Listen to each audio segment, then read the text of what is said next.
Uh, Hello, I'm Mayowa. I was born in Nigeria, schooled in the US in San Francisco, and I'm currently on an island in Cape Verde. I'm working to find ways artificial intelligence can contribute to wildlife conservation here. It's been an interesting experience. I feel like I'm working to do something in a place where it's not being done, and so that in itself feels very rewarding. So onto it. We'll start with the scenario. Say we were in the middle of the Amazon jungle. So there are trees, there's say a fire. It's in the evening and everywhere it's dark, so we need the fire for light. There's the village chief by the right there with his crown, and then here's one of the members of the community, one of the members of this local community in the Amazon jungle. And this guy by the left is like, I have a problem.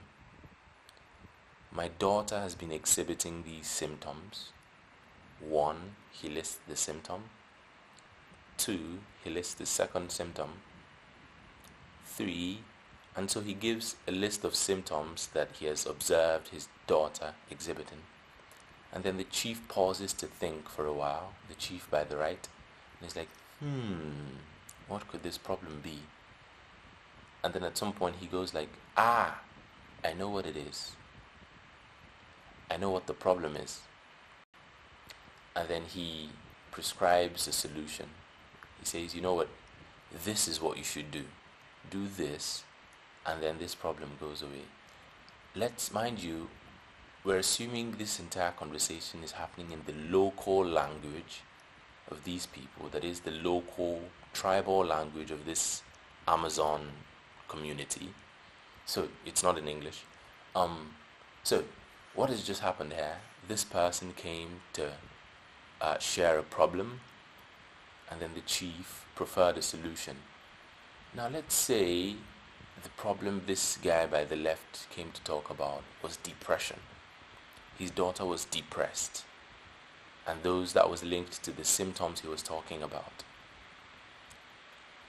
And then the chief was like, you know what, this should be the answer to it.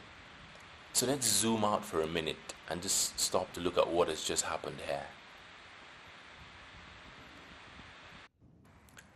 This here illustrates the fact that regardless how rural we think a group of people are, a community is, there are problems they've solved as a community, and there's the very real possibility that these are problems that the quote-unquote developed world is still struggling with. Case in point, depression. So let's pause here to throw in some facts. Did you know that about 50 to 90% of all of the languages currently being spoken in the world today are predicted to go extinct in the next century?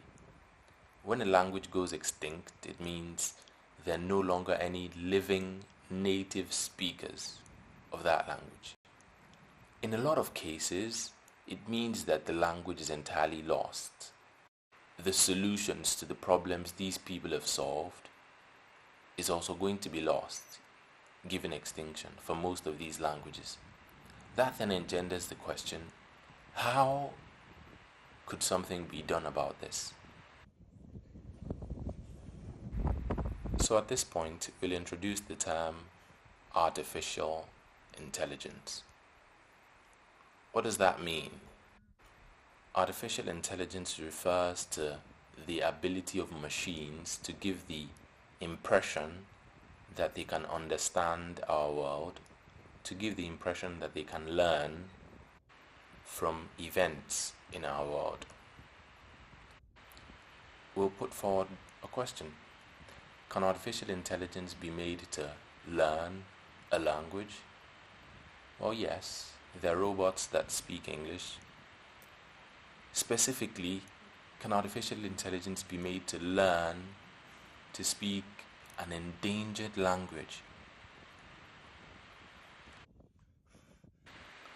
We've looked at problems and solutions and our hypothetical Amazonian tribe that had solved depression. And we've talked about extinction of languages.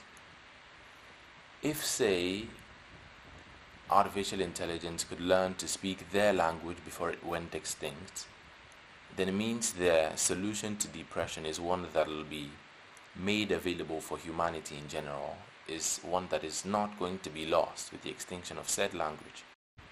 And that precisely is the aim of the language project. Working with AI to prevent the loss of the valuable knowledge contained in the world's endangered languages.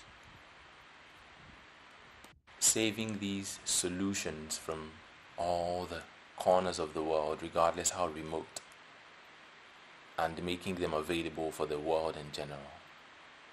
Long shot, but what if some local tribe somewhere, just as a function of their perspective on life and their way of life, have a solution to cancer? Long shot, but who knows? Who knows? The initial idea for this project came during my time in San Francisco, where I realized that things just appeared to be so much better than they were in Nigeria, and I could not stop myself from wondering if that meant that the people in San Francisco, a microcosm here for the developed world in general, had absolutely nothing to learn from, say, some rural tribe in the forest in some corner of Nigeria. This was a possibility I could not bring myself to accept. Hence this project. If we think of life collectively as a conversation, then it makes sense to make things in such a way that everyone contributes, from the English speakers in the first world countries to the local minority tribes in the remote corners of the world. And this precisely is the driving force behind the language project. Thank you very much for watching.